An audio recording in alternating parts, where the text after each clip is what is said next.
Hey, what's going on, guys? This is Howard Redux, and today is a bit of a weird day. I'm recording on the Canon R5 Mark II, and it seems to be basically a perfect camera, but I don't want it, which is weird because, this has a fan, this is pretty much everything that I've wanted for the past year and a half, bundled up in a nice camera with probably 2 hours of battery life, and it seems perfect. The problem is, having a cinema camera for the few months that I've had it, the R5C, has a bigger fan and definitely won't ever overheat, although it only has half an hour battery life. Having manual control over your scene, I learned, is extremely important. Like, it would be hard for me to go without that. And this camera doesn't really have enough buttons on it that I can, change the functions of to do the same thing that I have set up on the R5C. And to lose that would be catastrophic. And I don't think it's worth the slight bump in video quality. I mean, both of them are recording 4K 60, it's just with the R5C, I don't know. I don't know what to say. I don't want to give up manual control or where you press a button and then you can change a specific setting on the camera. Like, that's awesome. Like, I haven't been able to do that. I'm sure there's ways to do it, but I kind of want to stick with the R5C setup that I have. Although 2 hour battery life is really compelling. I don't know. I'm kind of torn. Is there a way to set up this camera like I have on, like the R5C? Because on the R5C I have I have like 3 or 4 buttons on the top and one on the front that toggle auto, like white balance and ISO and f-stops and shit. Like, I have all of that set up on the buttons to enable and disable auto mode for those, so I can change them with a little thumb wheel thing on the top of the camera. Which, this thing does have that thumb wheel, but it doesn't have all the buttons that I would need to reprogram to have those custom modes. So I don't really know what to do. Do I stick with this camera that has, 4 times better battery life than the one I'm currently using, but doesn't have, a full auto mode? Because I really do use that. I used that to hell and back last time, a couple days ago when I was out with my friends, with a few of my friends, and we went to the boardwalk, and it was at night, so of course I needed all the manual settings, and on this I'm not sure if I can do that the same way. I think it would be much more difficult. I don't have a quick access to all my settings, which that's right, I have a blood test. Yes, I don't have access to all my settings, which is a huge pain. I'm sure it's not that hard to access. You probably have to hit a button and then, scroll over to it, and well, it's pretty much that's pretty much what the R5C does, anyway.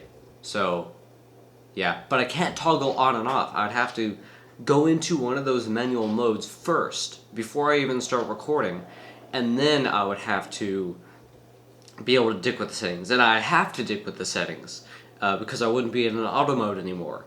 And that's how this camera would work. So that's why I'm kind of torn, because on the R5C I can set everything up to be auto when I want it to be, and then I can willy-nilly just hit a button and turn auto mode off for one of those settings, and then change it manually, that's kind of what I need. But I also need a full auto mode, so I guess that might just have to not exist.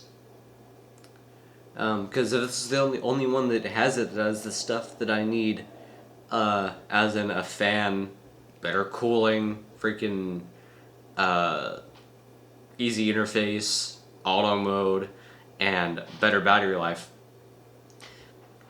giving a manual control like I have on the R5C may not be wise. So I might just have to continue with the R5C, which is a really good camera. You know, it's not perfect because the video mode is split with the camera mode, or let's split. It's a completely different new mode than the picture mode on it. It does take fantastic pictures, so that wasn't a problem. And I really like this camera. Like, this camera seems to do everything that I want except for those manual controls, which is a double-edged sword because, well, I guess that's why I said on my camera is a double-edged sword. Like, you have all your manual controls, but the auto controls, they're mediocre at best. So, yeah, I don't really know what to do. It's really early, so I'm just yammering for eons. And I'm also fasting, so I haven't eaten yet. This is going to be basically the YouTube test. Also, this room is just as dark as the other YouTube tests I've done on the cameras. I got a lot of comments in my R5, my hating on Canon Hate Fest video or whatever a couple days ago. Got a lot of comments saying that I didn't know what I was talking about because I didn't try all these other cameras. Trust me, I've tried other cameras, and they're all on my channel. In fact, if you just search, you know, like test on my channel, you'll see all the test videos, I think. So, yeah, I've definitely tested a lot of cameras, very high-end ones. Even one professional camcorder. That was actually the worst one. Because there's no way you could set it up to where you could film in this environment without it being ungodly noisy. I'm not talking about sound, I'm talking about the visual quality. It was just, everything was blurry and noisy, and it didn't make any sense other than maybe it was just a scam product by Panasonic, which could definitely be the case, and probably was. But yeah, $1,200 for a 4K 60 camcorder. That was too good to be true anyway. But it was definitely made by Panasonic, so that's on them. So, I'm not sure what to do.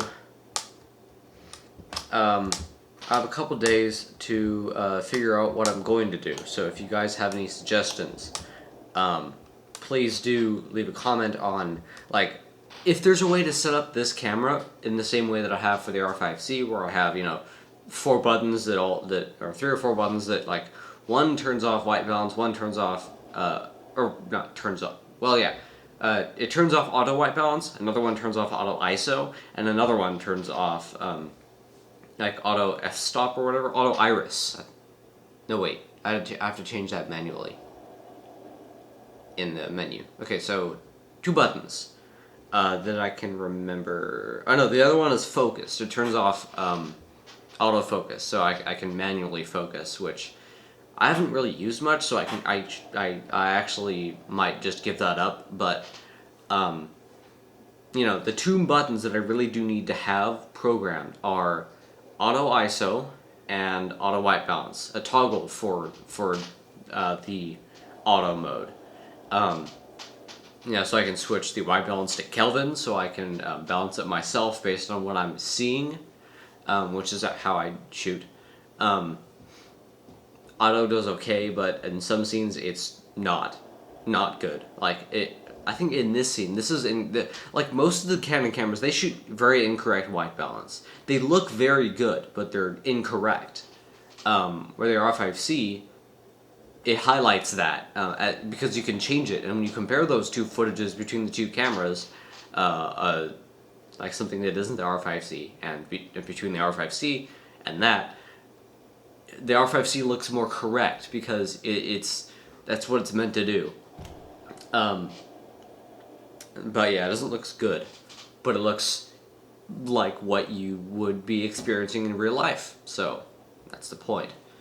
But Yeah, and the other button is auto ISO, because I have to keep dicking with that whenever I go into a dark scene to get a balance between noise and seeing shit. You want to see stuff, right? So, sometimes I have to crank it all the way up. And it's noisy, but at least you can see stuff. Whereas with a camera like this, you might not be able to see anything. But I'm not sure. This might actually have the same sensor, who knows? Apparently this can shoot 8K. I didn't see it in the menu. I've never seen it in the menu, but apparently it can. Apparently it can also do 8K 60 in RAW. That's nuts. I can actually shoot that right now as well. Like, I have a CFX card right here. There it is. There's a CFX card. Yeah, see, this is the problem. It's not focusing on the card. But yeah, I have a CFX card. It's a 512 gig, so I could shoot 8K 60 if I really wanted to, but I really don't. That's not. I would not be able to store that. I would have to. Well, when 8K AV1 gets finished, maybe I'll start doing that. But until then, that's a huge no-go.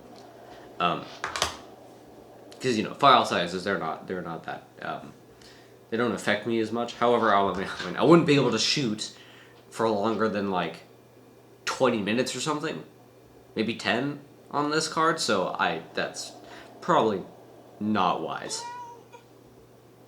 Everyone wants to get a hold of me. Jesus Christ.